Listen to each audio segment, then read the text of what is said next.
Hello, beautiful people of the internet. How are you doing today? My name is Jackie and welcome back to my YouTube channel. For today's video, I'm going to be reviewing an arc I recently read on NetGalley, The Curse of Penryth Hall by Jess Armstrong.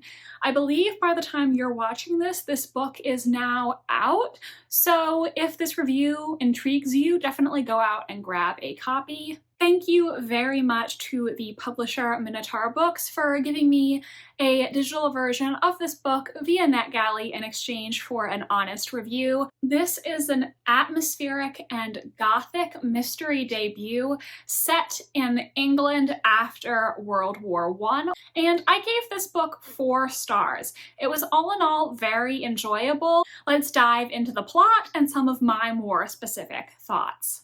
The main character of this book is a young woman named Ruby Vaughn.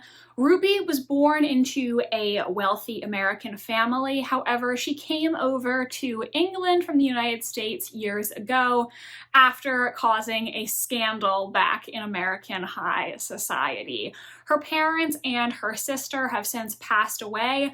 I believe the book implies that they were killed in the sinking of the Lusitania. Ruby has now settled into a new life in Exeter where she works for an octogenarian bookseller. They have a very nice relationship, and the bookseller also owns a mischievous feline. So any book that has a cat character in it just, goes up in my esteem because I am a cat lady at heart. Ruby's boss, Mr. Owen, asked her to deliver some mysterious books to a man in Cornwall named Ruan Kevel. And when Ruby heads off to Cornwall to make this delivery, she realizes that she is going very close to Penryth Hall, the estate where her old friend Tamsin now lives with her husband, Sir Edward Chenoweth.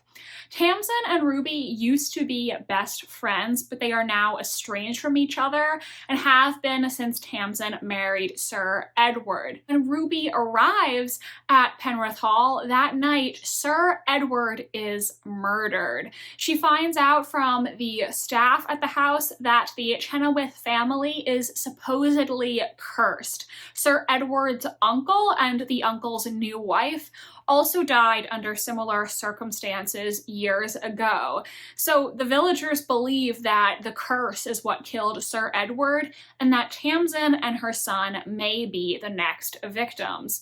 Ruby doesn't believe in curses though, and so she's convinced that it wasn't anything supernatural that killed Sir Edward. It had to have been a person.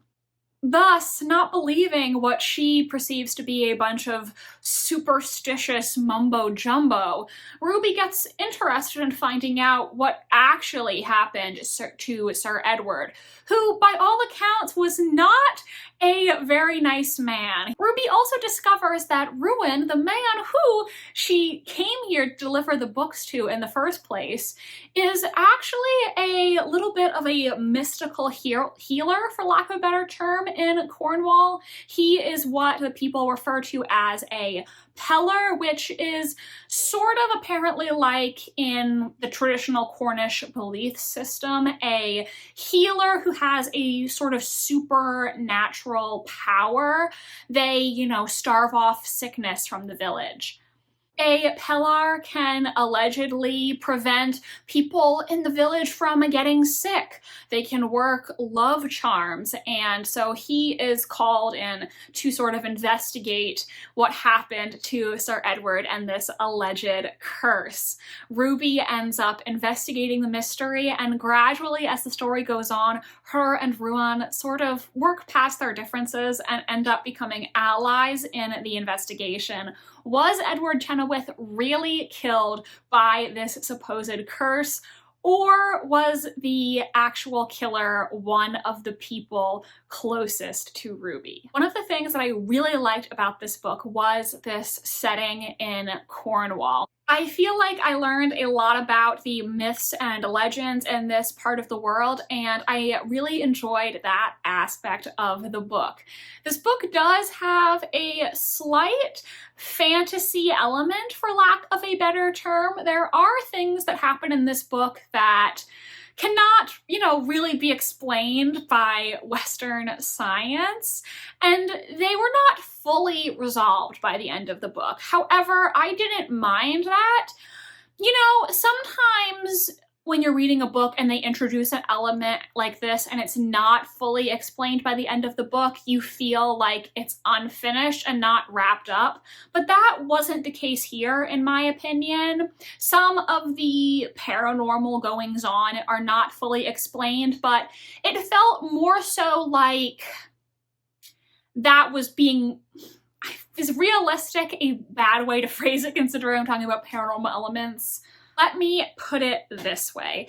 There are a lot of things in our world that we as humankind cannot fully explain, and that is more so how I felt with this book. There are these supernatural powers and things like that, and it's something that the people impacted by them are, you know, still trying to get the hang of, and they know this is something that's happening to them, but they're not exactly sure why or how to control it. So it didn't bother me that there wasn't a hard and fast explanation. As for the characters, I did like Ruby. She is someone who obviously has been through a lot in her past, and so now, you know, she's summoning like her strength to get through life. You know, she's picked up the pieces of her life after what's happened to her in the past. She's a bit of a partier, a bit of a drinker, but also capable of, you know, being serious and getting down to work when she has to. I liked Ruan as a character. I enjoyed him. And I think probably some of my favorite characters would be Mrs. Penrose, the housekeeper, and Mr. Owen, who is Ruby's boss. I really liked him, and the father-daughter-esque relationship he has with Ruby.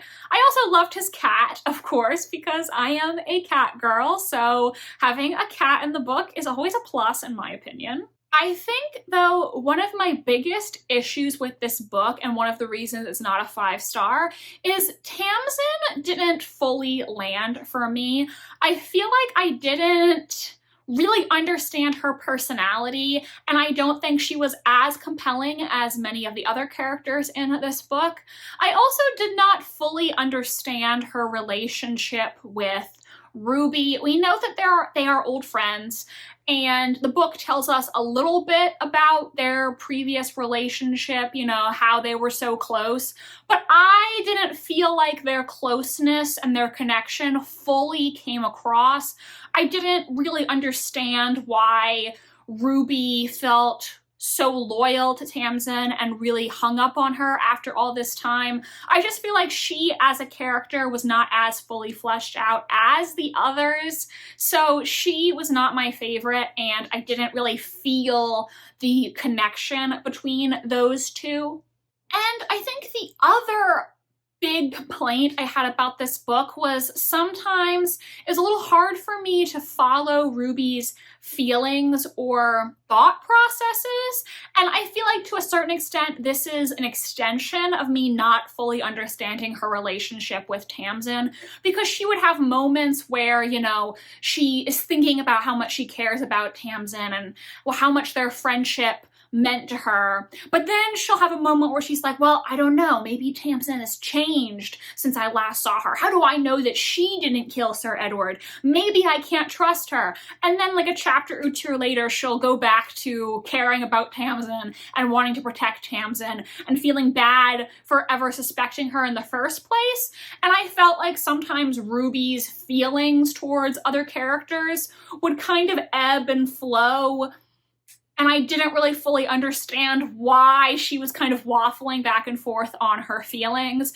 She did this with Ruan a little bit too, because she would have moments where she would be very frustrated with him, and then very shortly thereafter, she would be thinking about how deeply he understands her in such a short time. And I feel like sometimes her feelings are just kind of waffling back and forth. And it was very hard for me to understand what specifically prompted this change of feeling.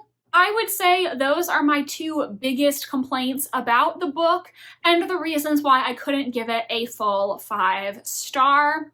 But I did still enjoy it overall. I was thoroughly entertained. I also loved that Ruby is, obviously this term is not used because of the historical time period, but I interpreted her as being bisexual or having some sort of queer identity where she is attracted to both men and women. And that was something I really enjoyed seeing. Obviously, having more bisexual representation is always great.